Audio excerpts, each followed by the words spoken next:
안녕하세요. 과학으로 보는 세상씨. 오늘도 흥미진진, 풍성한 과학 이야기와 함께 찾아왔습니다.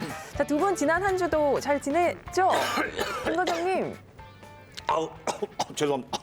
아우, 말도 마세요, 말도 마. 아우, 아니, 천하부족 김 과장님 웬일이세요? 그러게. 아니, 어디 감기라도 걸린 거 아니에요?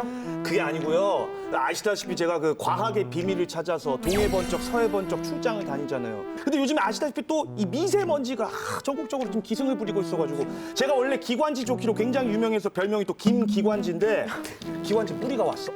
죄송합니다. 어떡해요. 우리 김 과장 출장을 안 보낼 수도 없고 좀 안타깝네요. 아유, 안 되겠어요. 우리 김 과장님을 위해서 또 그리고 깨끗한 지구를 위해서 이 에너지를 하루빨리 일상생활에 접목시켜야겠는데요. 에? 아니 그런 게 있어요? 아 그게 대체 뭔데요? 빨리 알려주세요, 빨리.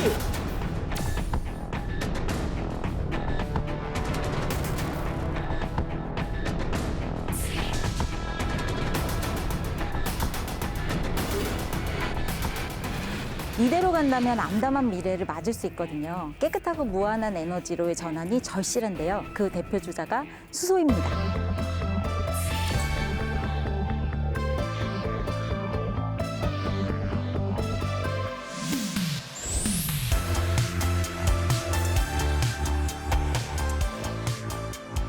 수소 에너지는 미래 산업의 게임 체인저로도 불리는데요.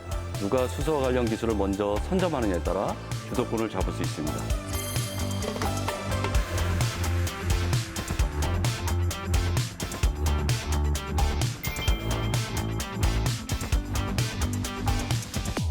지구 온난화의 주범인 화석 연료를 대체해서 지구를 지킬 차세대 에너지 수소. 왜 중요하고 우리 곁에 어디까지 와 있는지 이야기 나눠보겠습니다. 오늘 함께해 주실 두 분 모셨는데요. 직접 소개 부탁드릴게요. 네, 안녕하세요. 저는 우리 지구가 늘 깨끗하고 안전하길 소망하는 미래 에너지 개발자 김민진입니다. 예, 안녕하세요. 한우물말 팠습니다. 20년 동안 저를 뜯어 말려서 그 길은 아니라고 얘기했지만 꿋꿋이 버텨서 여기까지 왔습니다.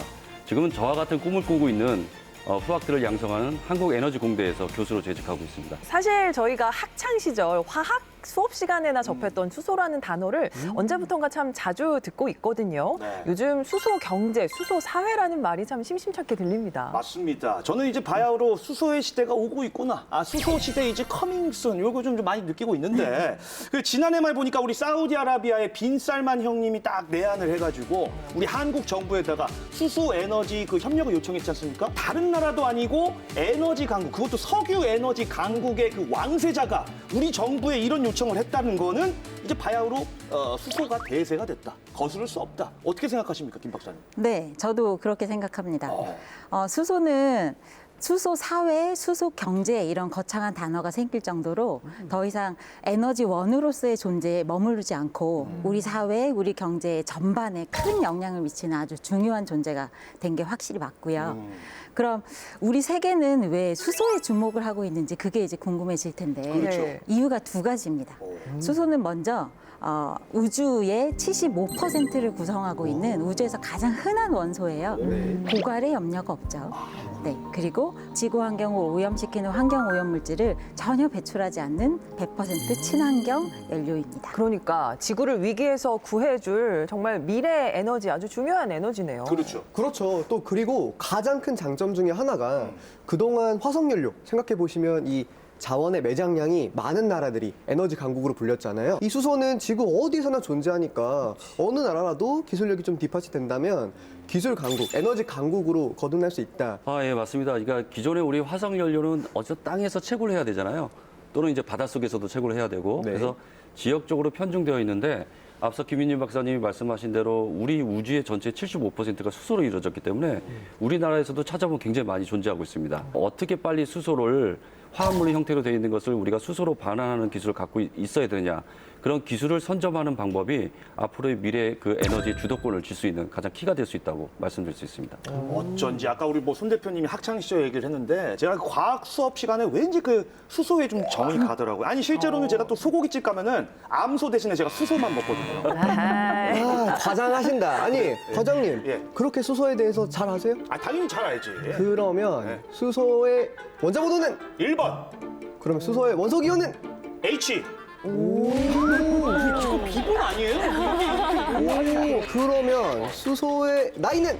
아니 수소가 뭐 사람도 아니고 무슨 나이가 있어요. 참 무슨 말도 안 되는 질문이죠, 그죠? 예. 바로 138억 년 전입니다. 무려. 네. 이 수소라는 게 이 네. 빅뱅 당시에 대폭발이 일어나면서 거의 초기에 만들어진 우주의 가장 첫 원소거든요. 138억 년 전이면 엄청 오래됐네. 그렇죠. 그거는 몰랐네요. 아니 그런데 뭐 박대리처럼 이렇게 머리로만 이론으로만 아는 것보다는 이 살아있는 지식, 몸소 체험한 지식이 뭐 진짜 찐 아니겠습니까? 저 김 과장 말이죠. 이번에 수소랑 아주 진한 데이트 하고 왔다니까요. 죄송해요. 죄송해요. 원래 이거 뭐야? 왜 이래?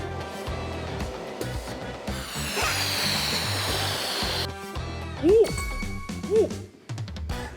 나 잠깐만.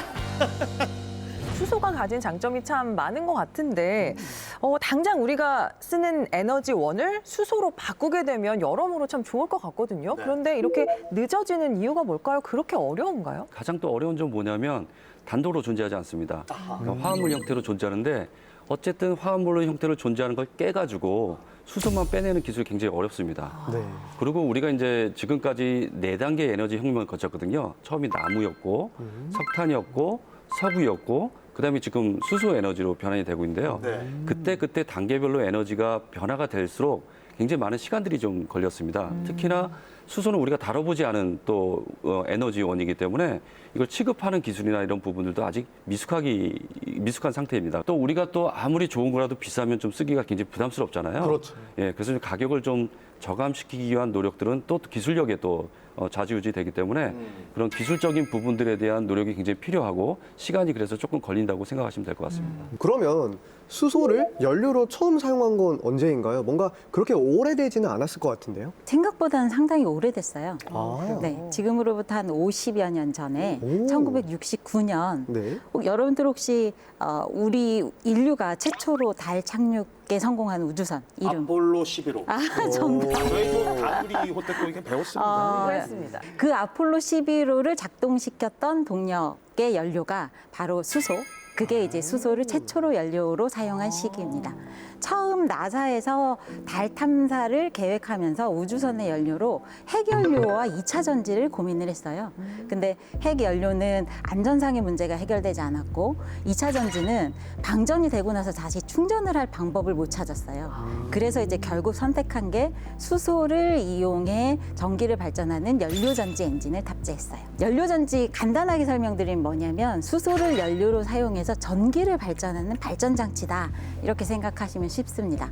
그래서 그 우주선의 연료전지가 2.3kW짜리 모듈 3개가 결국 탑재가 됐고요.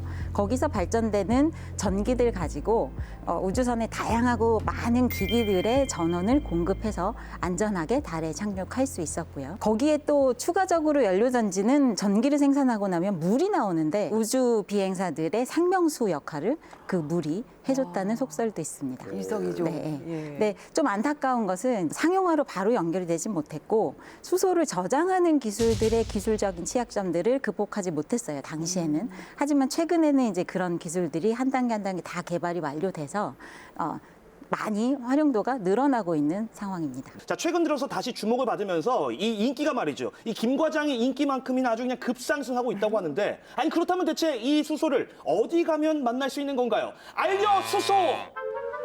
못 보던 차가 이렇게. 손 대표님이 지금 또 이제야 김 과장의 진가를 알아보시는구만. 보통 무슨 소리인지 모르겠네요. 김 기사 출발해. 김 기사 출발하라고 왜 안 하는 거? 운전석에 아무도 없어요. 그때 다가오는 누군가.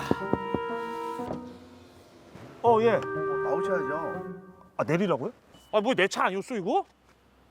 김 과장님 운전석으로 가세요. 자 일단 뭐 운전석에 앉으라고 해서 앉긴 했는데. 근데 누구세요? 저는 자동차 센터 오연석 연구원입니다. 자 출발해 볼까요? 시동 걸린 건가요? 네, 걸린 겁니다. 이렇게 조용해요? 네. 요 수소차는 엔진이 없어서 내연기관 차보다 조용합니다. 엔진이 없으면 어떻게 움직이는 거죠? 궁금한 건 못 참는 김 과장 직접 확인해 봤습니다. 저게 뭐예요? 이게 연료전지 스택인데요. 예. 스택에 수소랑 산소가 공급이 되면 수소에 전자랑 이온이 이제 분해가 돼요. 그때 이온만 이 스택 안에 있는 전해질을 통해서 산소와 같이 결합을 하는 겁니다. 전해질을 지나가지 못한 전자는 음극이 남는데요. 두 극의 사이에 존재하는 전이차 때문에 전자가 양극적으로 움직이면서 이 전력을 발생하게 되는 겁니다. 김기사, 운전해. 예. 김미려 씨 따라한 거 같으면 되게 안 똑같네. 일단 출발하겠습니다. 예. 지켜주지 못해서 미안합니다. 근데 지금 보니까 연료가 없는 것 같은데 이거 어떻게 찾아야 되나? 여기 내비게이션 버튼을 누르면 수충전소가 안내됩니다. 오. 가까운 내포 수소 충전소로 출발. 뭔가 전기차 충전소랑 비슷하지 않을까요? 저도 그런 줄 알았는데 이 수소를 가득 채워도 5만 원 정도로 생각보다 가격도 저렴하고요. 충전 시간도 전기차에 비하면 훨씬 적게 걸리더라고요. 충전 시간은 한 5분 정도 걸리는데요. 그리고 주행 거리는 운전자 습관에 따라 좀 다르긴 하지만 한 500km 이상 보시면 될 것 같습니다. 배기가스나 이런 건 전혀 배출이 안 되는 건가요?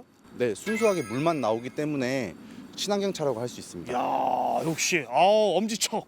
이 액체는 물인데요. 수소랑 산소랑 이제 결합을 하면서 배출물이 이제 물이기 때문에 마지막에 이제 물을 배출하는 겁니다. 물 마셔도 되는 거예요?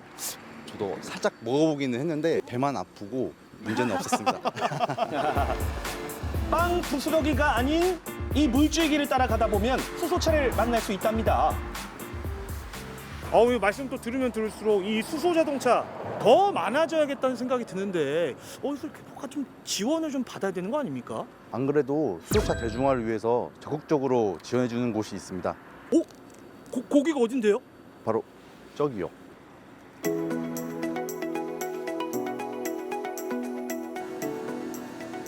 이곳은 국내에서 유일하게 수소차에 들어가는 부품의 기술 개발과 시험 그리고 평가를 지원하는 곳입니다. 지금 이 뒤에 기계는 뭔지 모르겠습니다만 계속 삐용삐용 퓨퓨퓨 뭐 이런 소리가 납니다. 이게 뭡니까? 네네. 지금 보시는 장비는 그 연료전지 시스템 대형 환경 기밀 시험 평가 장비인데요. 예. 높은 압력의 수소를 공급했다 뺐다를 반복하면서 수소가 누출이 된다든지 아니면 부품의 기능이 저하된다든지 하는 그런 내구성을 평가하는 장비입니다. 수소 하면은 약간 그 폭발 위험이라든가 안전 관련한 이슈들이 아무래도 좀 걱정이 되거든요. 이 풍선 한번 불어보시죠. 아니 갑자기 풍선이요? 연구원님이 다 생각이 있으시더라고요. 풍선 불기와 잘 불죠? 다짜고짜 영문도 모른 채 풍선을 불라고 불긴 했습니다만 왜 불라고 하신 겁니까? 일단 이 풍선은 수소를 충전한 풍선인데요. 이 풍선에 손을 놓게 되면 어떻게 될까요?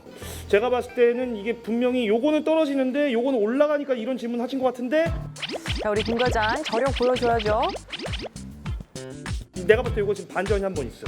문제를 지금 꼬우셨어. 그러면 얘도 갑자기 일단 떨어질 것 같습니다. 땡! 과연? 오! 우와! 수소는 공기보다 약 14배 정도 가벼운 기체인데요. 그렇기 때문에 공기 중으로 누출되더라도 굉장히 빠른 속도로 확산돼서 날아가 버리기 때문에 폭발의 위험성은 없습니다. 그렇게 깊은 뜻이? 진짜 오늘 박사님 덕분에 이 수소 연료 전지 이 매력에 그냥 흠뻑 빠졌습니다. 대단한데요? 가정용 또는 건물의 냉난방용으로도 사용이 되고 있습니다. 건물 난방까지 된다고요?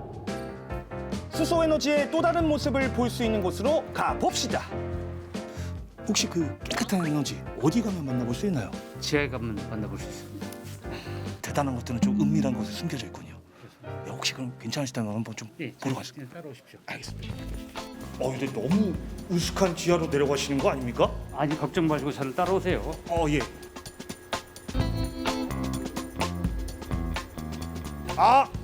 이건가요? 근데 제가 봤을 때는 그냥 금고 박스처럼 생겼는데 돈 들어있구나, 그죠? 그건 아니고요. 이게 바로 청정한 전기를 생산하는 바로 연료전지입니다.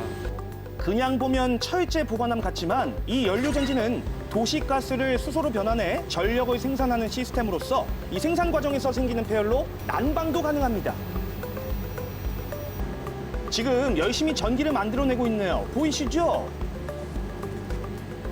그러면 지금 이 연료전지가 생산하는 전력량은 어느 정도 되나요? 시간당 한 10kW 정도 전력이 생산되고 있습니다. 청사에 전기하고 난방 일부분에만 사용하고 있습니다. 이 수소 에너지로 자동차도 운전하고 건물 난방도 되고 이거야말로 꽉 먹고 알 먹고 도랑치고 가재 잡고 누이 좋고 매부 좋고. 일석이조네요. 대단합니다. 아, 김 과장님 이거 가지고 놀라긴 일러요. 아니 그 얘기는 이거 말고도 뭐가 또 활용되고 있다는 얘긴데요. 예, 그렇습니다. 이미 드론이나 로봇도 사용을 하고 있습니다. 에? 아니 이 수소 에너지가 로봇이나 드론에도 활용이 된다고요? 계세요? 계세요? 여기 맞는데? 뭐야? 이거 뭐야? 이거 뭐야? 왜 이래? 죄송해요. 죄송해요. 잠탄 거 없는데 왜 잠탄 건데 왜 이렇게 쫄리지? 예. 네, 저희 방범용 로봇이고 낯선 사람이 와가지고 얘가 좀 감지를 하면서 좀 서 있는 것 같은데요. 걱정하시지 않으셔도 됩니다. 제가 지금 낯선 사람이라서 저를 그렇죠. 좀 낯선 사람이니까 얘가 좀 확인을 하고 있는 것 같습니다. 이 스스로 움직이는 건가요? 아, 맞습니다. 자, 이 자율주행 로봇은 고성능 객체 인식 카메라로 주변을 살핀 다음에 각종 센서를 활용해서 인근 지역에 지도를 생성합니다.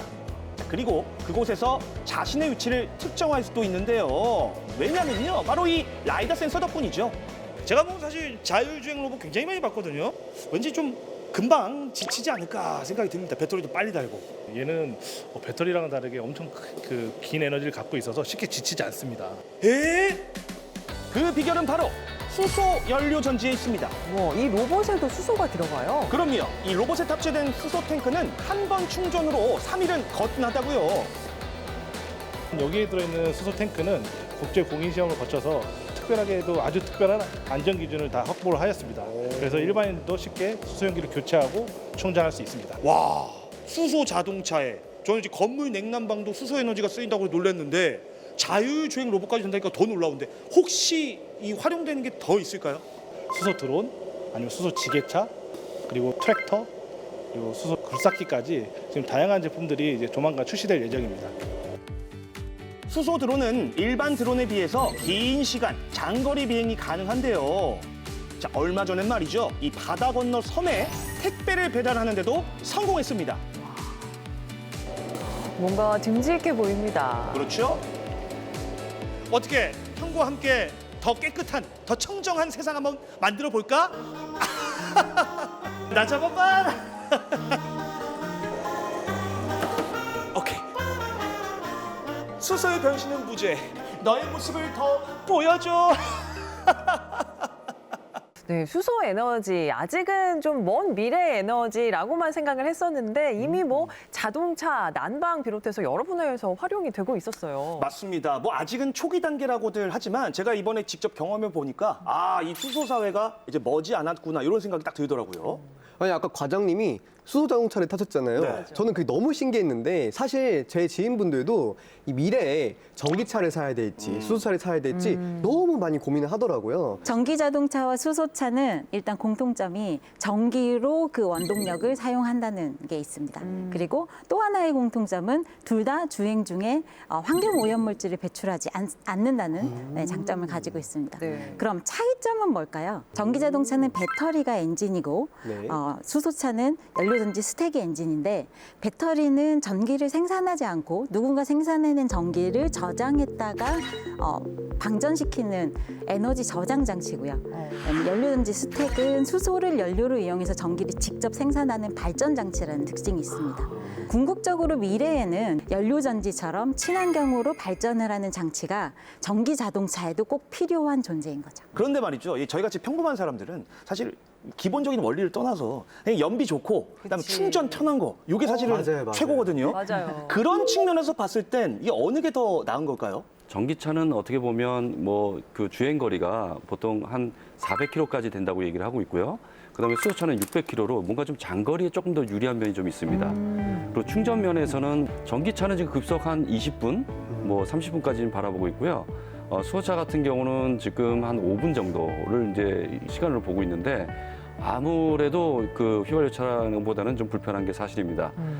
그래서 이제 두 가지 차에 대해서 약간 그 비교를 해보면 앞으로 대용량이라든가 또는 이제 대형 그리고 장거리 주행에 필요한 게 수소차가 좀 장점을 갖고 있기 때문에 소형차 위주로는 전기차가 굉장히 우세할 것 같긴 하지만 앞으로 버스라든가 또는 선박 또 화물차 그다음에 비행기 같은 데서는 앞으로 이제 수소차가 수소 엔진을 활용한 운송 수단이 조금 더 장점을 갖고 있지 않나 이런 생각을 갖고 있습니다. 저희 아버지께서 조금 궁금해하신 걸 대신 좀 물어봐달라고 하더라고요. 수소 자동차나 수소 충전소는 조금 뭔가 불안하다 이런 걱정이 좀 있으시더라고요. 폭발의 위험성 이것도 좀 걱정을 하시는 것 같고. 수소 폭발이면 아마 일반인들이 가장 기억하고 있는 사고가 2019년에 강릉에서 수소 탱크 폭발 사고가 한 번 있었어요. 어제 강원도 강릉 과학산업단지에서 수소 탱크가 폭발해 8명의 사상자가 발생했는데요. 사고가 난 건 어제 오후 6시 20분쯤 강릉 과학산업단지 내 벤처공장 수소탱크 3기가 폭발하면서 2명이 숨지고 6명이 중경상을 입었습니다. 근데 사실 이 강릉의 수소 탱크는 상용 제품이 아니고 그냥 실험용 테스트 제품이었습니다. 그래서 주요 설비에 대한 안전 규정이 준수가 되지 않은 상태에서 불미스럽게 벌어진 사고에 해당되고요. 전 세계에 보급돼 있는 수소 연료 전지 차량 같은 경우에 수소가 누출돼서 화재나 폭발 사고에 노출된 사건이 한 번도 일어나지 않았고요. 공기보다 14배나 가볍기 때문에 만약 수소 탱크에서 수소가 노출이 좀 되더라도 공기 중으로 상당히 빠른 속도로 확산해 날아가 버려요. 그래서 누출된 수소가 화재의 불이 날 가능성은 거의 없다고 보시면 됩니다. 수소가 우리가 굉장히 두려워하고 하는 게 아무래도 수소폭탄 때문에 그런 인식을 갖고 있는 것 같아요. 맞아요. 보통 수소폭탄은 뭐 삼중수소, 우리 일반적인 수소가 아니고 삼중수소인데요. 수소보다 한 3배 정도 무거운 수소입니다. 그래서 그게 수소폭탄이 되려면 굉장히 높은 압력하고 온도가 필요해서 보통 원자폭탄을 기폭제로 활용해가지고 그 조건을 만들어줘야 삼중수소가 핵융합을 일으켜서 수소폭탄이 되는 거거든요.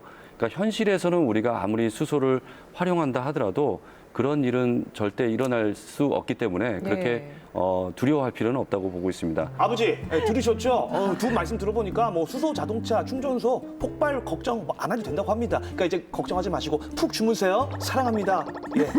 수소차에도 꼭 필요한 게 수소를 전기 에너지로 변환시켜주는 앞서 말씀해주신 수소 연료 전지잖아요. 어떻게 보면 이게 수소 사회를 움직이는 핵심 중에 하나가 아닐까 싶어요. 맞아요. 그러니까요. 그런데 그 핵심을 여기 계신 김민진 박사님께서 무려 18년 동안 연구하셨다고 합니다. 아, 그래요? 그래서 제가 뒷조사를 조금 해봤는데요. 오. 그 공로를 인정받아 2021년에는 올해 여성과학기술인상을 수상하셨다고 합니다. 모두 박수! 축하드립니다. 좀 궁금한 게 많은데요. 앞에서 수소 연료 전지 얘기를 살짝 조금 해주셨거든요. 정확히 좀 더 설명을 좀 들어보고 싶어요. 여러분들 학창 시절에 물 전기 분해한 실험들 좀 해보시지 않으셨나요? 해봤죠. 했죠. 물에다가 전기를 꽂으면 음극, 양극에서 수소, 산소가 뽀글뽀글뽀글 이렇게 기체 형태로 모이는 그런 실험인데 바로 그 원리를 정반대로 적용하면 그게 수소 연료전지의 원리라고 이해하실 수 있는데요. 어떻게 하냐면 연료전지 스택이 이제 음극하고 양극으로 구성이 돼 있고 음극에 수소를 공급해주고 양극에 산소를 공급해주면 수소, 산소가 전기화학 반응으로 물이 되는 과정에 전기가 발생이 되는 원리를 가지고 있어요.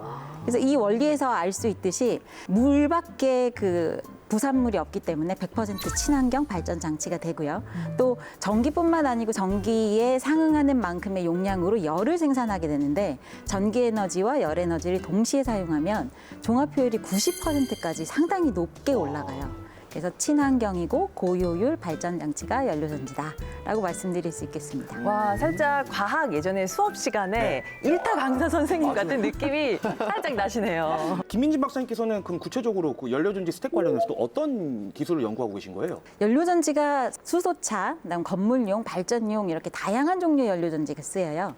저는 그중에 이제 수소차하고 건물용에 주로 쓰이고 있는 고분자 연료전지라는 연료전지의 스택하고 시스템을 개발하는 연구를 주로 수행하고 있고요. 고분자 연료전지는 시동 시간이 엄청 빨라서 자동차를 타면 저희가 시동을 걸자마자 바로 에너지가 필요하잖아요. 그런 것처럼 초단위 레벨로 시동이 가능하고 시동 정지를 여러 번 반복해도 성능이 빨리 떨어지지 않는 장점이 있습니다.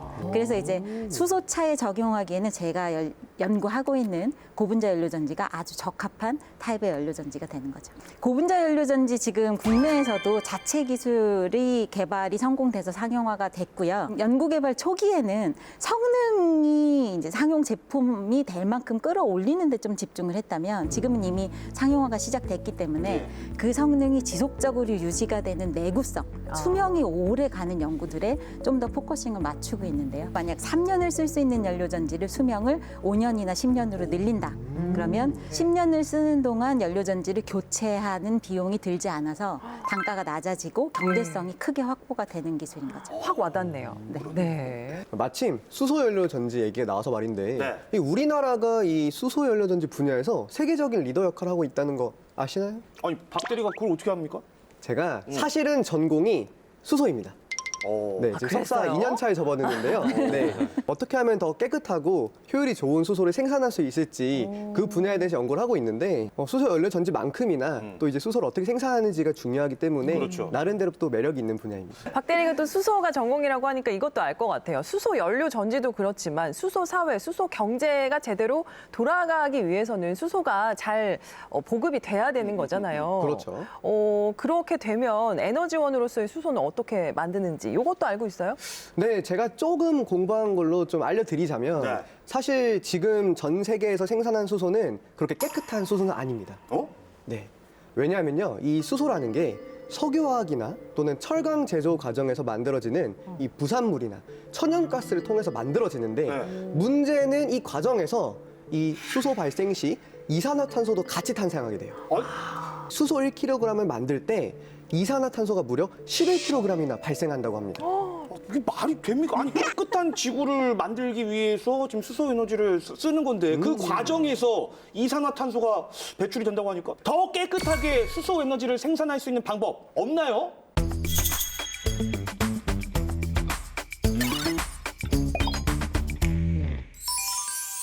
수소를 생산하는 방식은 보통 색깔로 표현하기도 합니다. 크게 세 가지 방법이 있습니다. 첫 번째가 그레이 수소입니다. 그레이 수소는 기존의 화석연료를 활용하는데요. 우리가 흔히 알고 있는 천연가스로부터 수소를 추출해내는 방식입니다. 이때 1kg의 수소를 만들 때 11kg의 CO2가 배출되기 때문에 장기적으로는 활용할지 몰라도 장기적으로 활용할 기술은 아니라고 보고 있고요. 두 번째 블루 수소는 그레이 수에서 나온 CO2, 이산화탄소를 이산화탄소 포집 기술을 활용해서 이산화탄소만 따로 뽑아서 저장하는 기술입니다. 이런 발생된 이산화탄소를 포집해서 지하라든가 또는 해 저 밑에 저장을 하는 그런 기술을 활용하게 된다면 궁극적으로 저희가 수소 생산할 때 이산화탄소 배출이 없게 됩니다. 우리는 그것을 블루수소라고 얘기를 하고 있습니다. 궁극적으로 전 세계적으로 기술 개발에 초점을 맞추고 있는 부분이 바로 그린수소입니다. 그린수소는 순수한 물로부터 재생에너지를 이용해서 물을 수소와 산소로 분리하는 기술입니다. 여기에 활용되는 기술이 수전의 기술인데요. 제가 한 20년 동안 연구하고 있는 기술이기도 합니다. 근데 그러한 그린수소 생산 기술이 크게 또 두 가지로 나눠요. 하나가 뭐냐면 안정적인 전력 계통에서 전기를 빼다 쓰는 계통전력 연계형 그린수소가 있고요.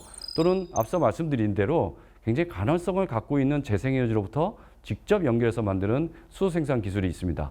여러 보고서에 의하면 전 세계적으로 2050년도에는 이런 재생에너지를 연결해서 순수하게 물로부터 수소를 생산하는 기술이 전체 수소 생산량의 한 50% 정도가 될 거라고 예측을 하고 있습니다. 그래서 모든 세계가 이 기술에 선점을 하기 위해서 각고의 노력을 좀 하고 있는 상황인데요. 어떤 기술이 어렵냐면 재생에너지가 굉장히 간헐성을 갖고 있기 때문에 갑자기 전기가 들어왔다가 구름이 들어오면 꺼지기도 하고요. 바람이 불 때는 세게 나왔다가 또 갑자기 전기가 끊어지기도 합니다. 이런 것들이 수전의 장치에 연결이 되면 굉장히 장치의 내구성이나 안정성을 위협하는 그런 어려움이 있습니다.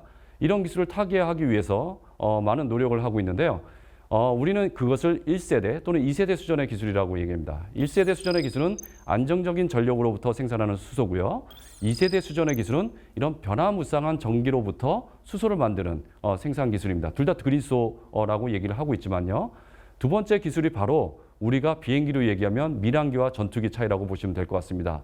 우리나라가 민항기를 개발한 적은 없습니다. 하지만 전투기도 굉장히 잘 만들고 있잖아요. 그래서 우리나라는 처음부터 이런 2세대 수전의 기술의 개발에 매진을 하고 있고요. 지금 전 세계적으로 비교해 봤을 때 우리가 한 5년 정도 뒤처졌다고 보고 있는데 많은 정책적인 그다음에 연구 인력들이 참여하고 있어서 저희가 향후 10년 내에 전 세계를 선도할 수 있는 그린 속 강국이 될 것이라고 저희는 예측하고 있습니다. 과학으로 보는 세상시 오늘 지속 가능한 청정 에너지 수소에 관한 이야기 함께 나눠보고 있는데요. 두 분의 말씀을 들어보니까 진정한 수소 사회로 가려면 아직 해야 할 일이 참 많은 것 같습니다. 제가 사실 공부하고 있는 이 수소 생산 기술도 많은 연구가 필요한데 그 외에 또 해결해야 될 과제가 굉장히 많은 것으로 알고 있거든요. 수소를 생산하는 기술 역시 중요하지만 수소를 저장하는 것도 상당히 중요하고 힘든 기술 중에 하나예요. 왜냐하면 수소는 우리가 살고 있는 상온 상압 상태에서 기체로 존재하는 연료거든요.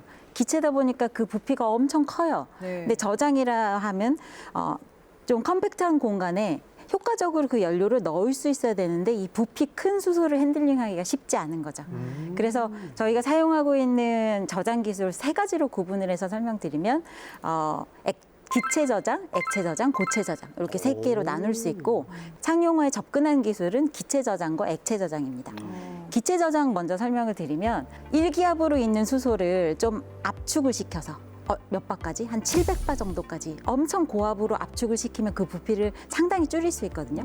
이게 여러분들 익숙하신 수소차, 차량의 뒤에 있는 수소 탱크, 그 저장 방식이 바로 기체 저장 방식입니다. 그럼 액체 저장을 살펴보면 수소는 엄청나게 낮은 온도로 영하 253도까지 과하게 냉각을 시켜야지 액화가 돼요. 액체가 되면 부피가 정말 작아지거든요. 네. 그럼 효과적으로 저장을 할 수가 있어요. 근데 이제 단점이 하나 있어요.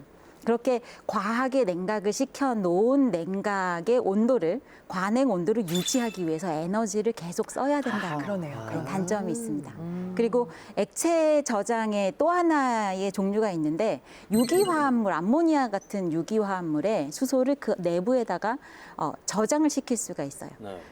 그러면 상온 상압 근처의 조건에서 효과적으로 수소 저장이 가능한 장점이 있는 반면 이것 또한 유기화합물 내에서 수소를 추출하는 탈수소 반응 장치가 추가로 들어가서 비용이 또 부수적으로 발생한다는 단점이 같이 존재합니다. 그러면 이 수소를 이제 필요한 곳에 운반하는 수송 기술, 수송 기술, 라임 좋은데요? 예. 요 기술도 조금 어렵지 않나 생각이 드는데 어떻습니까, 김 교수님? 모든 게 다 어렵습니다. 안타깝게도. 그래서 저장 기술이 어려우니까 운송, 수송 기술도 굉장히 어려운 거기도 하거든요. 그래서 만약에 우리가 국내에서 수소를 만들어서 활용한다고 치면은 지금 도시가스 라인처럼 그 밑에 수소 라인을 깔아서 가정에서 다 쓸 수가 있게 됩니다. 근데 문제는 뭐냐면 국가 간의 수소 이동이거든요.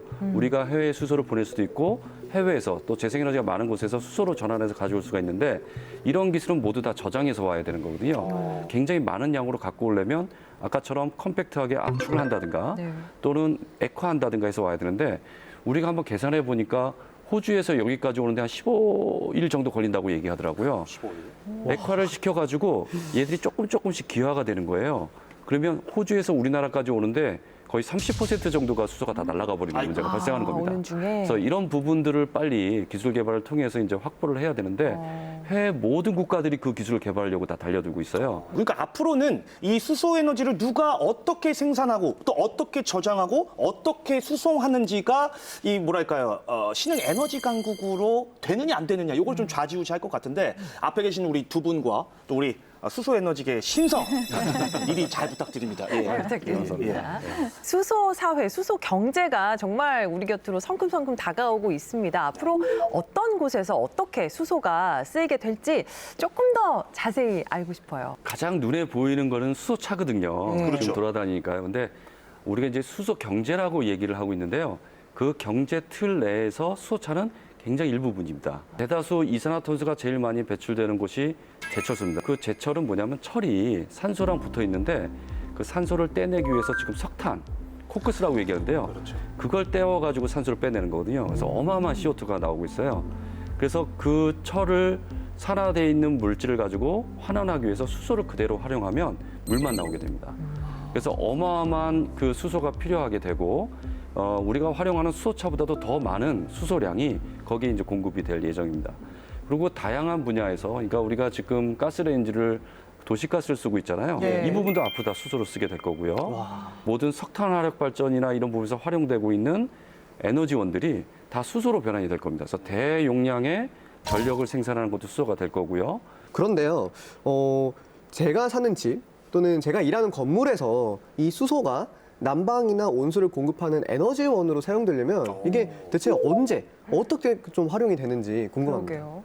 네, 실제로 가정 건물용 연료전지는 이미 상용화가 완료된 상품입니다. 그래요? 네. 왜 네. 몰랐을까요? 왜 전혀 몰랐냐면 몰랐어요. 네. 우리나라의 이제 가정 건물용 연료전지로 보급된 보급량이 너무 적어요. 지금 총 누적량으로 한 3, 4천 대 정도만 보급이 돼 있고 처음 시작은 가정용 연료전지로 보급을 시작했지만 지금은 5kg에서 25kW급 되는 건물용 연료전지가 우리나라가 전 세계 시장에서 가장 주도적으로 앞서고 있는 분야라고 할 수 있고 특히 우리나라는 사실 안타깝게 도시가스 요금은 좀 비싼데 도시가스로 만들어진 전기는 요금이 좀 싸요.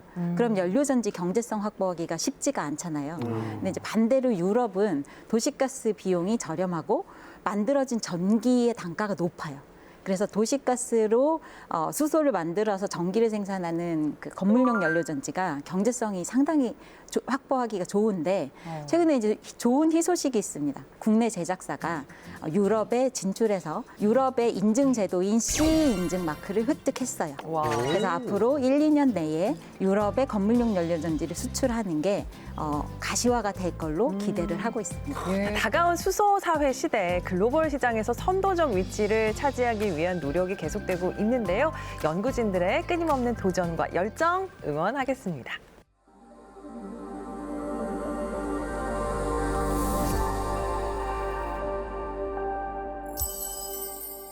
과학으로 보는 세상시 앞으로 시청자 여러분의 영상 메시지가 도착해 있습니다. 수소에 대한 궁금증을 많이 보내주셨거든요. 어떤 질문들이 도착했는지 한번 볼까요? 안녕하세요. 저는 아빠 따라 잠시 독일에 살고 있는 최예준이라고 합니다. 저는 인터넷을 통해 과학으로 보는 세상 C 팬이라 자주 보고 있어요. 한 가지 궁금한 점이 생겼어요. 수소와 산소가 결합하면 물이 만들어진다고 하는데 지금 물 부족 현상이 일어날 거라고 하잖아요. 산소와 수소가 결합된 물을 식수로 쓰면 안 되는지 궁금해요. 알려주세요. 안녕하세요. 수소에 관심이 많은 직장인입니다. 깨끗한 수소를 만들려면 재생에너지로 만든 전기로 물을 분해해야 한다고 들었는데요. 그런데 재생에너지를 만드는데 돈이 굉장히 많이 들어간다고 하는데 그러면 왜 비싼 전기를 그냥 쓰면 되지 굳이 수소를 만들어서 쓰는 건지가 궁금합니다. 자, 첫 번째 질문부터 볼게요. 멀리 독일에서 영상을 보내주셨습니다. 네, 물 부족 현상이 심해질 때 수소와 산소를 결합해서 물을 만들어 먹으면 되지 않냐라고 질문을 했는데 이거 이론적으로는 가능한 것 같은데 어떨까요? 네, 충분히 가능합니다. 네, 연료전지에서 생성되는 물은 사실 우리가 먹는 물이랑 성분적으로 다를 게 없어요.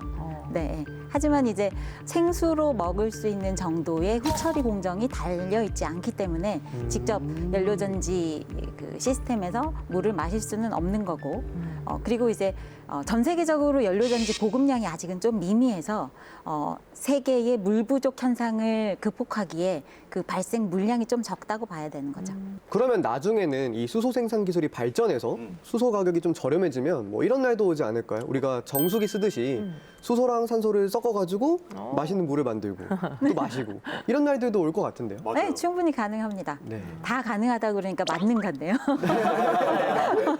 네, 수소를 이용해서 물을 만드는 정수기를 따로 만들 필요가 없어요. 가정용 연료전지에서 발전을 해서 전기 쓰고 열 에너지를 사용하는 동시에 생기는 부산물로 생기는 물을 약간 후처리 공정만 더 거치면 식수도 금방 먹을 수 있습니다. 자, 두 번째 질문 보도록 하겠습니다. 재생에너지로 만든 전기를 그대로 사용하면 되는데 이걸 왜 굳이 그 전기로 물을 분해해가지고 수소를 만드냐 이런 질문 주셨는데 재생에너지가 내가 필요로 할 때 딱 주면 너무 좋겠어요. 네. 그러면 아까 말씀하신 대로 그대로 사용하면 되는데 네. 재생에너지는 내가 원할 때 전기를 주지 않거든요. 태양광 같은 경우는 여름철, 봄철에는 발전량이 겨울철에 2배 이상이 됩니다.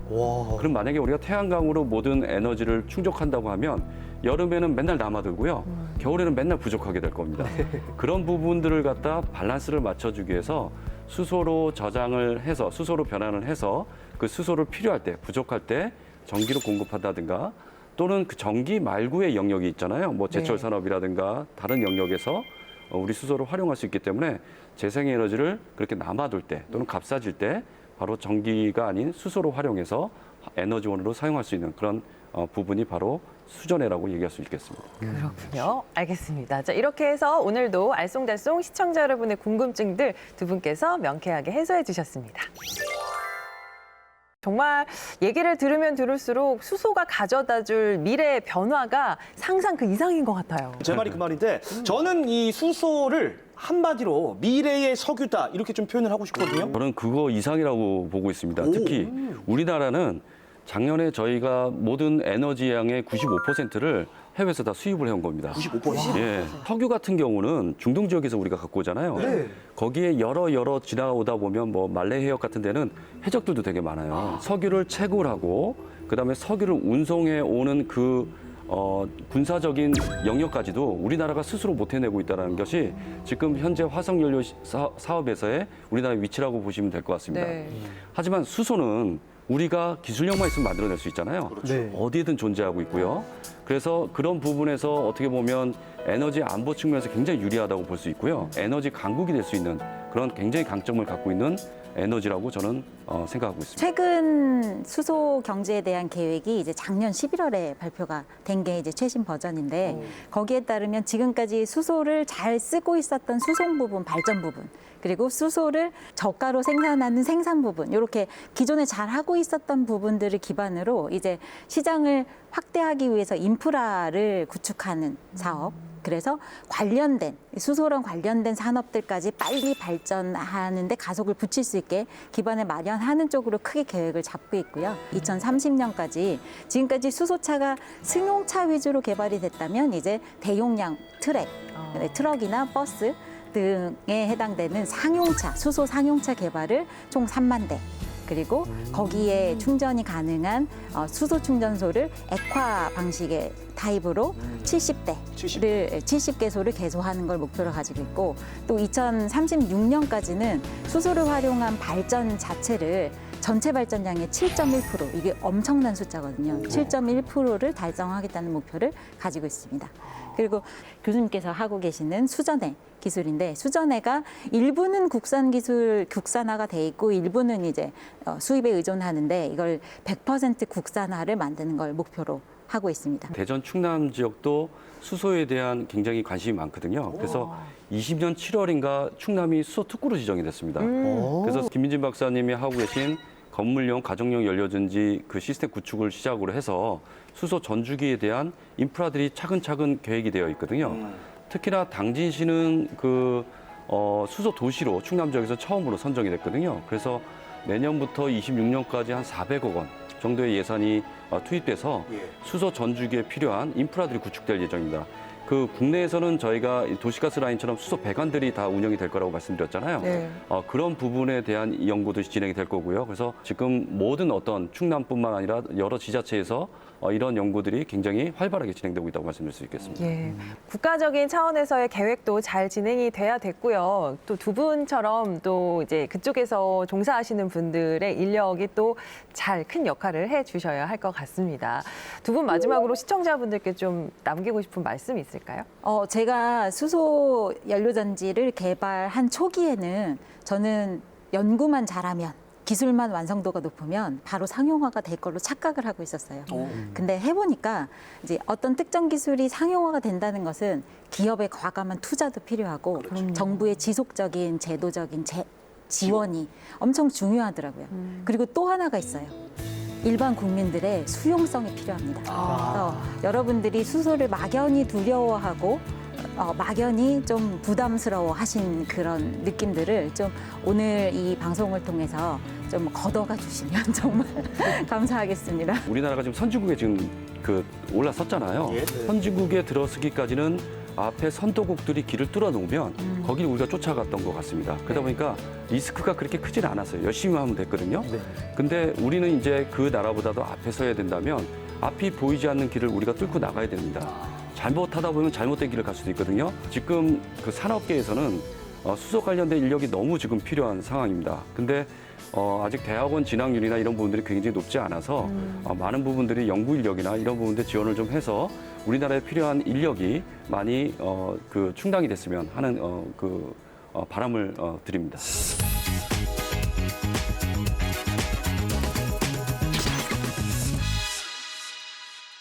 50년의 찬란한 역사, 대덕연구단지가 빚어내는 빛나는 성과들. 오늘은 또 어떤 기술이 대한민국을 놀라게 할지 과학통신원 박대리가 박창 현명하게 알려드립니다. 카이스트가 생각만으로 로봇의 팔을 조정할 수 있는 기술을 개발했습니다. 아니, 왜? 운동장애를 겪고 있거나 몸이 불편한 분들을 돕기 위해서인데요. 연구진은 팔을 움직일 때 발생하는 대뇌의 전기 신호를 인공지능에 학습시키고 그 신호를 해독해 로봇을 움직이게 만들었습니다. 만약 트랙터가 사람도 없이 스스로 밭을 갈고 있다면 어떨까요? 한국기계연구원이 이 상상을 실제로 구현했습니다. 아니, 왜? 농업용 작업기계는 비교적 험난한 환경에서 사용되는 경우가 많잖아요. 이 기술은 실제 작업 환경과 동일한 가상 환경을 구현하고 약 10m 정도 떨어진 관제실에서 자율주행 트랙터를 조종하는데요. 트랙터의 위치와 속도, 엔진 출력 등 주행 정보를 연동시키기 때문에 사람 없이도 정밀한 작업이 가능하다는 사실. 앞으로는 접근이 어렵거나 사고의 위험이 있는 곳도 무리 없이 척척 작업할 수 있겠네요. 한국기초과학지원연구원은 동물 대신 골다공증 치료 물질을 실험할 수 있는 사람뼈 모사칩을 개발했습니다. 아니, 왜? 신약을 개발하기 위해서는 임상시험 전 동물에게 약물 반응 검사를 필수적으로 해야 하는데요. 그러려면 많은 희생이 따라야 하잖아요. 개발된 모사칩은 생쥐의 뼈 세포에서 세포 매기질 물질과 콜라겐 성분인 하이드로겐만 추출하기 때문에 실험 동물의 희생을 줄일 수 있습니다. 뼈 세포에서 직접 추출하고 배합하는 만큼 생체 적합성은 물론 약물의 효능도 97% 이상 정확하게 판별할 수 있다고 하니 동물도 살리고 사람도 살리는 좋은 기술이 될 것 같죠? 연구진들이 흘리는 오늘의 땀방울은 내일을 밝히는 빛나는 보석입니다. 지금까지 과학통신원 박대리가 전해드린 과학 뉴스더였습니다. 과학으로 보는 세상시 오늘 이 시간 수소에너지가 왜 필요한지 또 우리 사회를 어떻게 바꿀 것인지에 대해서 이야기 나눠봤습니다. 두 분 어떠셨어요? 네, 오늘 나눈 이야기를 통해서 많은 분들이 수소의 현재 그리고 미래에 대해서 좀 친숙하게 느껴지는 시간이었으면 좋겠습니다. 예, 교수님. 예, 저는 수소에 가는 길이 굉장히 험난하다고 보고 있습니다. 하지만 꼭 가야 되는 길이고요. 그래서 오늘 굉장히 뜨거운 관심들을 보고 우리가 이제 K컬처를 넘어서 K수소도 가능하지 않을까 이렇게 생각하는 날이었습니다. 예, 두 분 덕분에 아주 유익하고 즐거운 시간이었습니다. 기후 위기 대응이 선택이 아닌 필수가 된 지금 친환경 수소 사회를 향한 발걸음이 분주해지고 있는데요. 탄소 배출 없는 진정한 수소 사회가 하루빨리 만들어지길 기대해 보겠습니다. 저희가 오늘 준비한 소식 여기까지입니다. 다음 시간에 더 유익한 정보 들고 찾아오겠습니다. 과학이 보인다. 과학이 즐거워진다. 스치기만 해도 당신은 과학 전문가. 과학으로 보는 세상. 씨.